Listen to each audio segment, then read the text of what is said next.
Okay, Yes. good evening, everyone, and welcome to the fourth session of our Informed Voices webinar series on media literacy. Each session in this series has been an opportunity to explore critical aspects of media literacy in our rapidly evolving world. And tonight's topic, media and education in the post-truth age, couldn't be more relevant. For those joining us for the first time, I'm Shalala Mehmedli, your host, a secondary school English teacher, a visiting lecturer at the Faculty of Journalism at Baku State University, and one of the founding members of STEP Azerbaijan, Society for Teaching Excellence and Progress. And I'm thrilled to be guiding this conversation alongside my co-host, Mr. Mudassar Majid from Pakistan, a media in charge professional and a visiting lecturer at Faisalabad University. Together, we'll be guiding you through the event tonight. And before we begin, just a quick reminder, this is an interactive session, so we encourage you to share your thoughts and questions in the chat. And close to the end, we'll have a Q&A segment where our respected guest will address some of your questions. Those who attend at least 4 out of 6 webinars in this series and successfully complete quiz at the end of each session will receive a special certificate from us. And now it's my great honor to introduce our respected guest, Professor David Buckingham. Dr. Buckingham is an honorary professor at the Institute of Education, University College London, and an emeritus professor of media and communications at Loughborough University, UK. His work focuses on children's and young people's interactions with media and on media education. He has published more than 30 books and over 250 articles and book chapters in these areas. His work has been translated into more than 15 languages. He's been a consultant for bodies such as UNESCO, the United Nations, the European Commission, Ofcom, and the UK government. He's been a visiting professor at universities in the USA, Australia, Norway, Italy, Hong Kong, and South Africa. And tonight in his talk, Dr. Buckingham will present a critical perspective on some debates and explore some of the implications for education. He will challenge some of the key concepts that frame the discussion, including trust, democracy, and information itself. Dear Professor, the floor is yours. Okay, thank you very much. I should explain to everybody, good afternoon or good evening.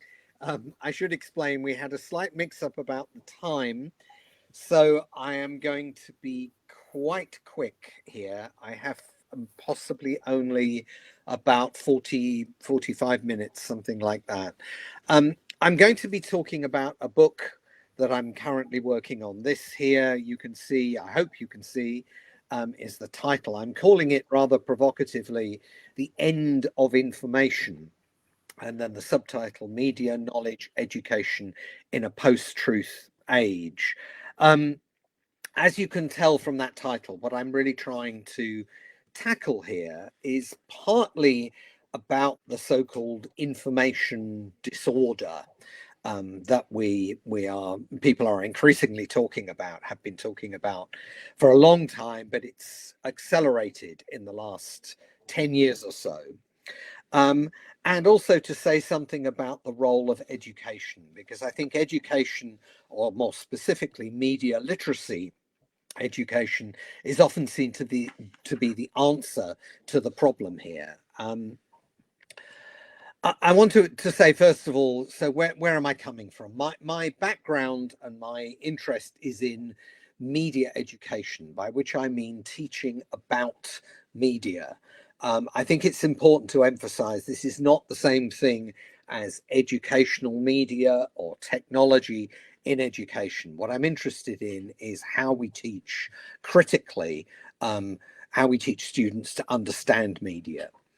And I'm also, I think, not arguing, and as you can tell from the title of the book, I'm not making an argument about information or information technology. For me, the more important issue really is to do with representation rather than information. When we talk about information, we get into a rather simplistic argument about truth and falsehood. And from my point of view, the issue is much more complicated than that. There's a kind of continuum between truth and falsehood. It's the things in the middle that are in many ways the more complicated issues that we need to be teaching about. I have to say, what's motivated me to write this book is feeling a bit exasperated about where the debate is going.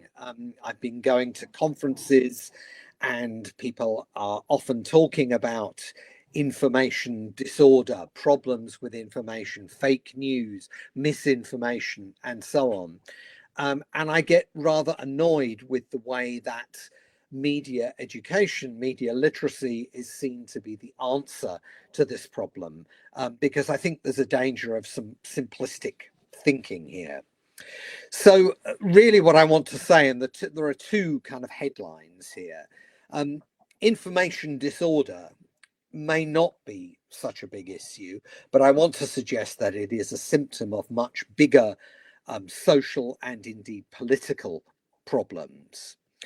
And media education may be part of the answer, but it won't be enough in itself. Those are my kind of key takeaways, really. We've been having this debate for a long time, and I guess much of it arose around, in Britain, the vote for Brexit, in the US, the first election of Donald Trump, 2016, so almost a decade ago. The emergence of these conspiracy theories, so-called Pizzagate, the famous idea that there are facts and then there are alternative facts and they're equally valid. In the UK, we had the Brexit vote with, I think, political lies, false claims being made. We'll send the EU 350 million, let's fund our NHS. And then a couple of years on, the Cambridge Analytica scandal, where political campaigners were found to have been harvesting data from Facebook users. And as we go through from 2016 to now, almost a decade on, this is where we are. Here we have the tech lords, Mark Zuckerberg, Jeff Bezos, and of course Elon Musk, getting the ringside seat at Donald Trump's inauguration, and Musk in particular, an unelected tech boss, in a key position in the White House, dictating policy.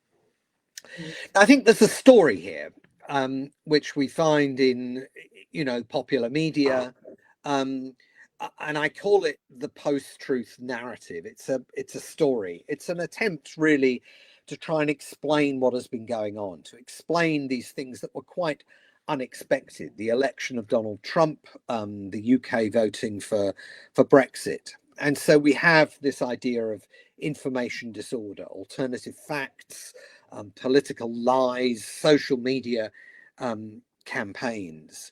And I think a shift is over 10 years from talking about this in, I think, rather simplistic terms about fake news to talking about disinformation, misinformation, and increasingly now an awareness of what artificial intelligence, AI, is going to mean for all of this. We have automated systems of producing online content, and the potential for all sorts of misinformation to be circulated as a result. But that is, I think, only part of the story. And if we want to explain why Trump was elected, why the vote for Brexit happened, I think we need to look more broadly. We need to look at the bigger picture. And so what we have is people talking about a general decline in trust in democratic societies, trust in politics, and also trust in media. We have people even talking about the end of democracy, that liberal democracy as we know it is no longer viable. In this debate, we also have traditional media commentators blaming new media, blaming social media in particular, that it's not the traditional media that are the problem. It's apparently newer media, social media. And so we have this big claim that we now live in a post-truth age. I think it's a polemical claim, perhaps even a cynical claim. And to an extent, we could say, well, is this just another media panic? Is it another way of an exaggerated way of blaming the media for much bigger things that are going on? What I'm trying to do in my book is to try and kind of break the frame. I think everything's been put into this frame of post-truth. And so what I do in the book, and I won't be talking about this very much now, is to interrogate what I think are some of the key concepts here. So this notion of information, this idea that we can think about things in terms of a simple binary distinction between truth and lies, between fake news and real news. And what I want to argue is that actually, I do believe there are things that are true. I do believe there are things that are lies, but actually, the problem comes in the continuum between them. And so I think we need to be thinking more about representation rather than information. Trust, as I've already said, is another key term that recurs in this debate. And I think there are some big questions we might ask about, well, how much trust do we need? Too much trust, I think, can be as problematic as too little trust. Maybe what is going on is a shift in how we need to be thinking about trust. Perhaps also, rather than thinking about trust as a problem for individual citizens or consumers, we need to be thinking about trustworthiness. What is it that makes institutions, including media institutions, political institutions, worthy of trust in the first place? The discussion seems to assume that the problem is a loss of trust, and if we can simply restore trust or build up trust, then the problem will be solved. I also want to question, and I have a whole chapter in the book questioning the idea of democracy. As I've said, people are talking as though, democracy is finished, the end of democracy. To which I want to ask, well, when was democracy? When was democracy functioning well? And this debate, I think, is often driven by a kind of nostalgia. Really, we're apparently now in an age of post-truth, which implies there was a point when there was truth and everybody agreed in it. Now we're in a world where democracy is dying. Well, when was democracy functioning properly? And I think we need to ask those kinds of questions. And also news. Again, people talking about, that conventional ideas about news are in decline, the demise of news. And what we're finding indeed is that the audience for news, the news industry, has changed very significantly. And what companies are doing, what news companies are doing, is trying to promote what they call news literacy, which is often, it seems to me, not very much more than a form of public relations on the part of media companies. So these are some of the ideas I'm tackling, and what I'm trying to do really is to raise some questions about them, about how valid is this frame, this way of looking at things, and do we not need to question these kinds of ideas? I'm going to say a little bit more about the explanations that I'm offering in the book, because it seems to me there are two kinds of explanations. One is to say, well, look, this is a media problem.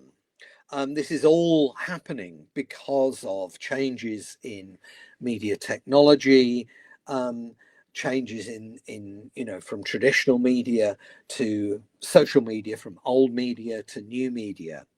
Um, and I want to argue that actually the changes that we're seeing are longer term than that. And in particular, they're changes in the economics of the media industry. They're not just about technology. If we look back, um, even 10 years, certainly 15, 20 years ago, we had this circulation of these very utopian ideas about digital media, about the internet, about networked media, that this would lead to a kind of revival of democracy. It would lead to a flourishing of deliberative dialogue within society. It would be an empowering moment. And what's actually happened is that the internet has increasingly been commercialized in the form of platforms. Facebook, Google, Twitter, now X, and so on, have basically um, become our portals into internet content, and the platformization of the internet has led to many of the earlier utopian ideas about the wonders of technology having to be questioned. This idea that you get this book by Tim Wu called The Attention Merchants, this idea of the attention economy, I think is quite an interesting one. I mean, it goes back a very long way, and that's what is rather good about this book. He goes back to the history of newspapers in the 19th century.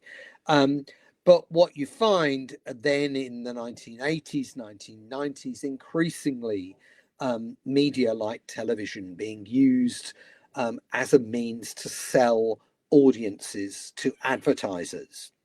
And with the advent of social media and internet platforms, this becomes, if you like, turbocharged. We're in a world where clickbait is a way of making money, and there's a competition for attention. Attention, in a way, is the key commodity that's being bought and sold online. What I think is also important here is to say that, there are issues here to do with new media, but actually older media are involved as well. It's very hard to make a distinction between, on the one hand, older media, and on the other hand, newer media. Actually, what we've seen is a proliferation of media, really going back to the days of cable television in the 1980s. And on from there, the growth of partisan media outlets. So this isn't just a problem to do with social media. It's also to do, I think, with what we might call disintermediation, or what's been called the demotic turn in media. So the idea that ordinary people, however we define that, are gaining greater access to media. And what does that mean? Because if you look at the world that we're in now, actually the utopian ideas of the originators of the internet have given way to a very different kind of world, far from promoting democratic progressive politics. Actually, it's the far right that have been most successful in using the media for their own activist purposes. And of course, we have, as I'm sure you know, a global information war. And it's an information war in which it's not simply about Russia and China, it's also a long term war that the United States and the West have been involved in for a long time.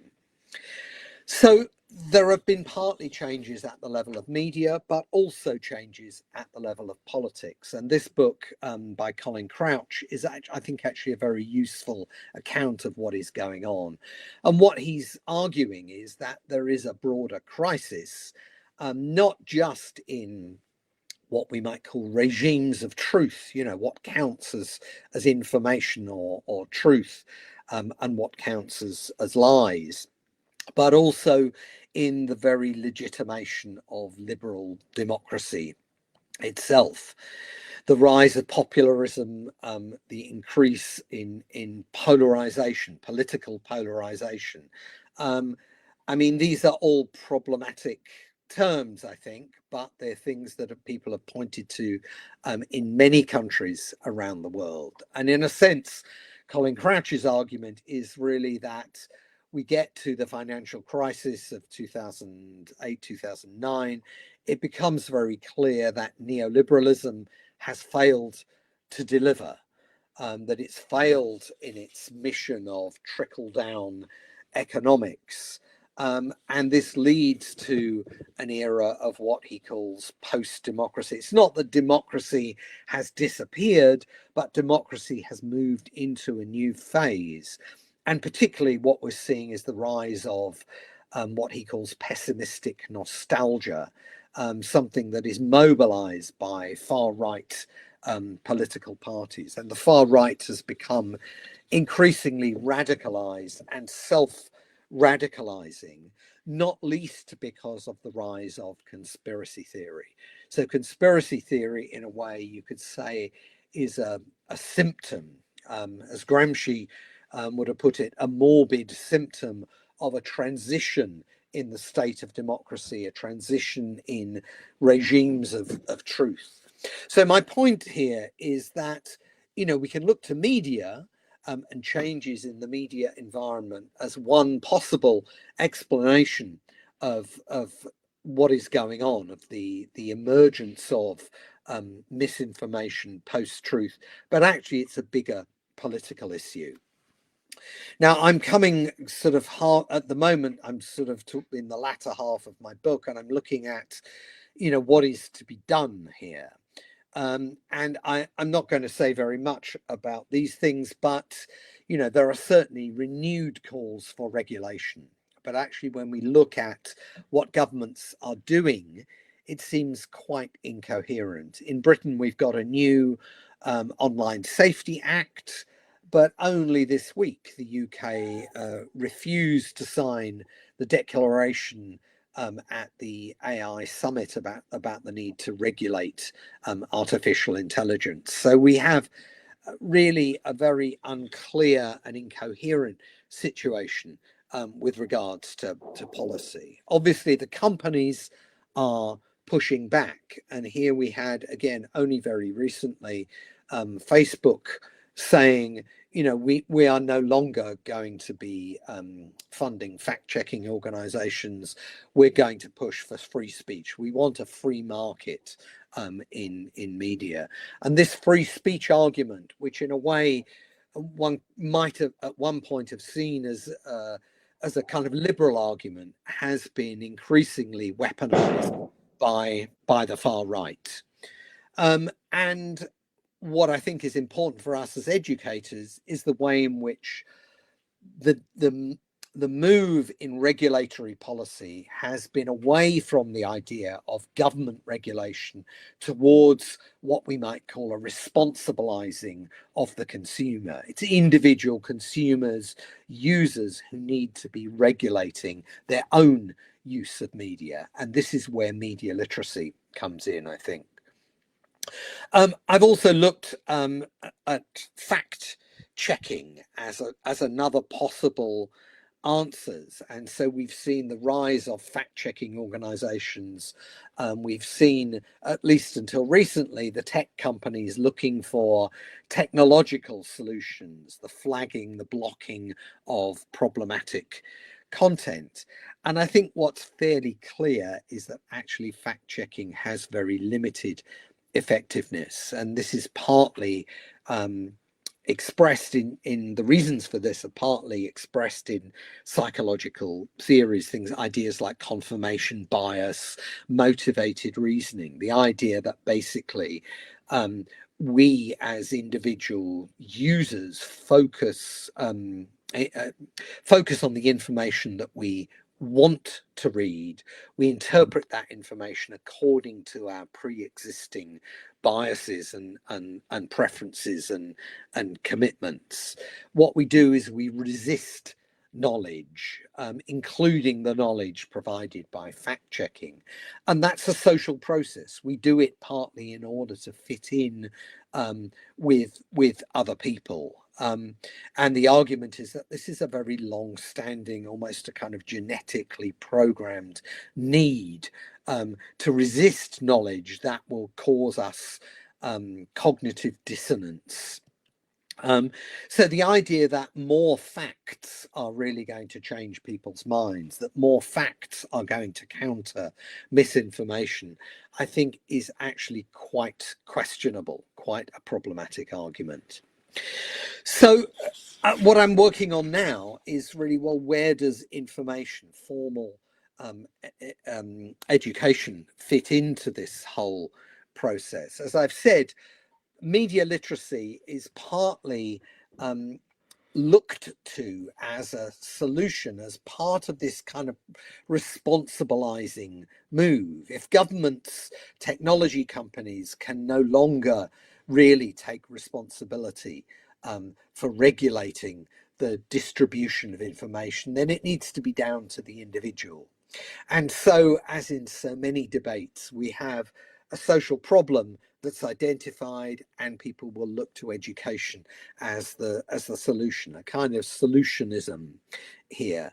But often when we're doing this, or when the policymakers are doing this, what they have in mind is a view of media literacy as basically a kind of protection, as a kind of inoculation against bad things. And we've seen this with media violence. We've seen this with arguments about child obesity, sexualization, and so on and so on. We have an identified social problem, and media literacy will then be the answer to this. And I think what we know pretty well is that actually inoculating, or in this case we might call it infonoculating, users is a pretty ineffective strategy. Often when people look to media literacy in this context, they're looking to an idea of functional skills. It's about tips for spotting fake news. It's about checklists of things, healthy things that responsible users of online information should be doing.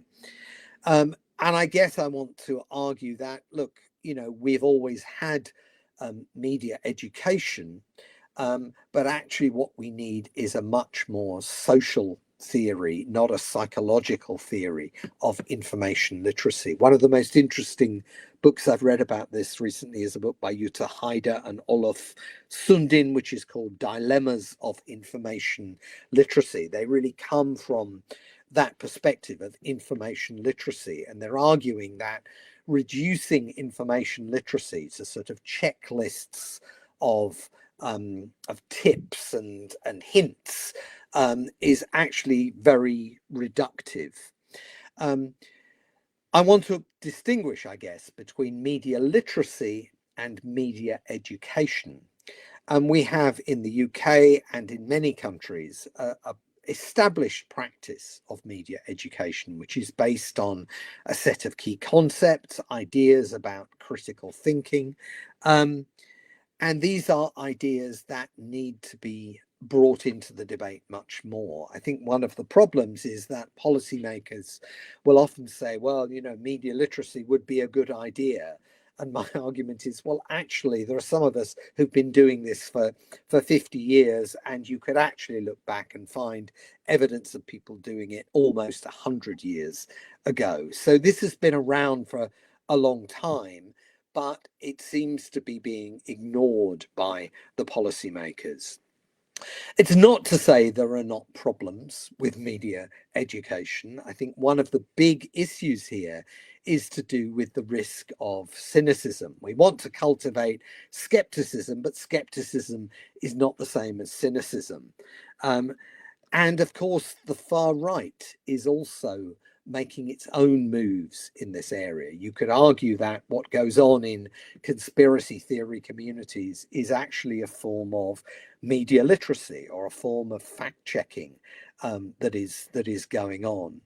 And so we will expect, I think, some pushback about the teaching of media literacy. You know, the argument could be that, well, actually, media literacy has its own liberal biases.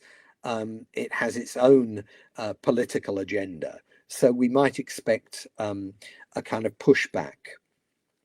And the last bit of this is to do with knowledge. I think we're in a very strange situation, at least in the UK, but elsewhere as well, I know.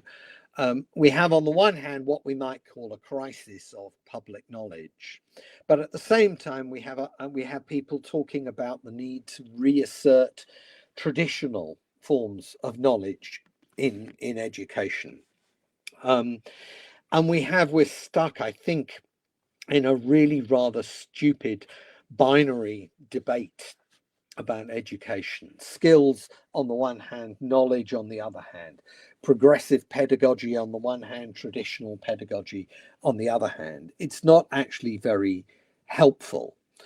I'm going to be looking at the whole issue of science denial, the idea that science is being denied by conspiracy theories, and what universities need to do is to double down, to reassert traditional ideas about science. We need to be getting our facts back, some people say.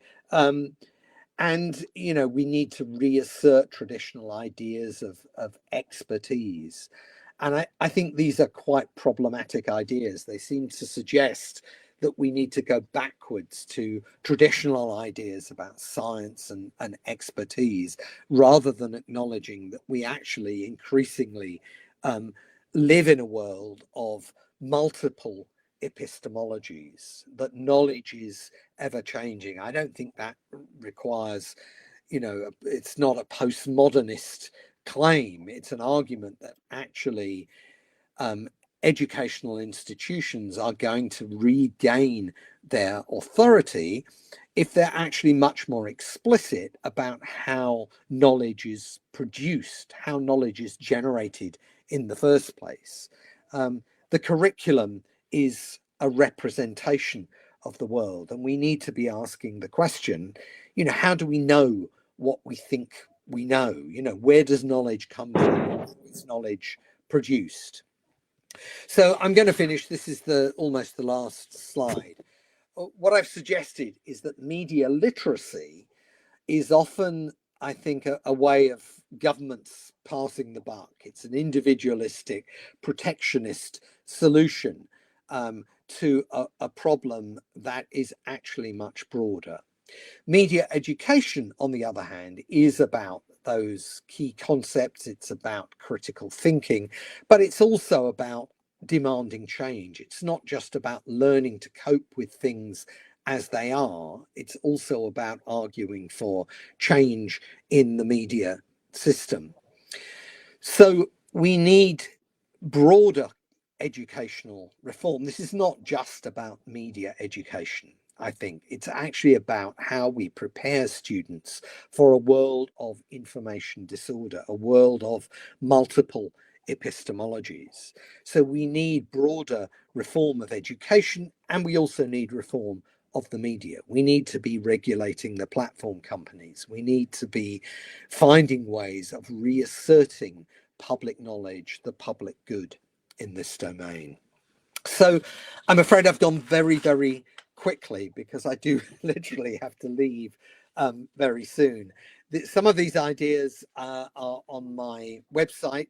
You've got the address there, which is, I have a regular blog, and I also have essays on there, all of them available for people to read and free to access.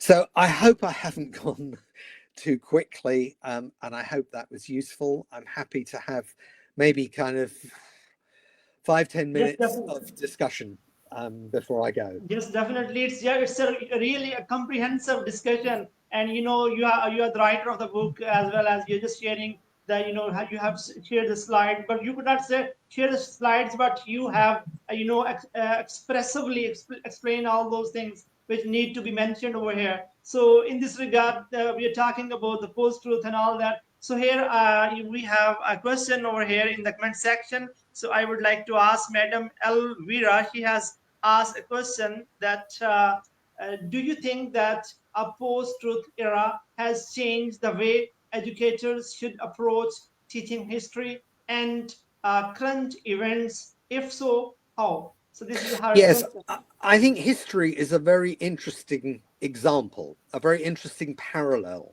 here. Because what's important, I think, is that we do not have a reductive view of history as a series of facts of that there are people in the UK who would like to see history as all about the kings and queens of England and a series of important facts to know. What seems to me to be important, actually, and I think there are history teachers who would agree with this, is what's more important is to be looking at how is historical knowledge produced. I mean, how do we know about the past? How do we know what we think we know? How do historians know what they think they know? How is knowledge about the past produced? And that involves getting students doing some of the things that historians do. It means going to sources, to original sources, to questioning those sources, to looking at different accounts of what happened in the past and evaluating them. It involves looking not so much at history, but historiography, that question of how we know what we think we know about the past. And I think that, the same obviously goes for current events. How do we know what is happening, particularly in distant parts of the world that we have no experience of? Well, we need to look at how that knowledge is being produced. What is the role of journalists? What is the role of experts? How far should we be trusting visual information and so on? And so that kind of questioning of knowledge, I think, is much more what we should be doing rather than a sort of reductive view of history or current events as just a set of disembodied facts. Okay, so Madam Shalala, so if you have any question right now, because it was Yes. comprehensive presentation, so we were just thinking to ask some questions, but unfortunately, we could not ask those questions because it was all a comprehensive presentation. So therefore, we could not ask those questions which we have prepared, and we have prepared for a while. But Madam Shalala, if you have any question right Yes, now I in the have chat. just one question. How can education systems adapt to the challenges posed by post-truth age while maintaining critical thinking and open debates? Well, I think there are dilemmas here, really. I don't think that there are simple answers to this. Because if we want, for example, if we want students to be thinking critically, to be thinking in the way I'm suggesting, to ask, well, actually, how do we know? Yes, how valid, how useful is this information? Where does this information come from? Who produces it? How does this online content, how does it represent the world, and so on? If we want them to be asking those questions, they also need to be asking those questions of us, right? Because in a way, if we want them to be challenging the authority of official sources of information, of knowledge, they also need to be challenging the authority of schools and teachers. And there is a problem here, particularly with that word critical. I mean, it's a word that you used, it's a word that I used. We like to use this word critical, but actually, what does it mean? I think it's often a very kind of us and them term. We think we're critical, but those other people are not critical. But of course, very often the other people think they are critical and we are not critical. Yes. And in the current state of what I was calling information disorder, that's very clear. If you look at how conspiracy theories and how communities of conspiracy theorists work, they're often actually very rigorous, very critical in a way about information, about official sources. They're telling people not to trust official sources. They're telling people to check the facts, to do the research. That's a very common argument within communities of conspiracy theorists. And they're also saying, don't fall for, the liberal bias of your teachers. Your teachers are the lazy thinkers. Yes. So I think there is quite a challenge here, really, for education systems. I don't think, as I said at the end, we should be going backwards to be insisting on traditional forms of knowledge, to be somehow getting our facts back. We can't do that anymore.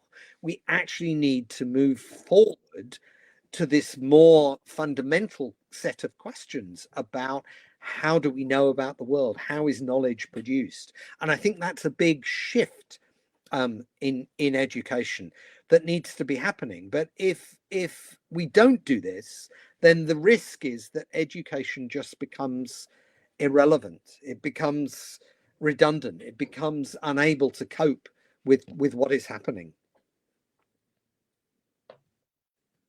Yeah, yes, that's a great. Definitely, it's a very comprehensive, but unfortunately, we have prepared a lot of questions. As I was telling to Madam Sharara that we have prepared 8 questions, but Okay, but honestly, unfortunately, I can do one more question and then I really have to go. I'm very yes, sorry definitely, because you have a short that of we time. Therefore, I was waiting for you an hour earlier. yes, yes, it was misunderstanding that was created before, so that's why. Yeah. So, in this regard, I would like to ask question that can media and information literacy serves as an effective tool to combat misinformation and information disorder? So, how would you explain this thing?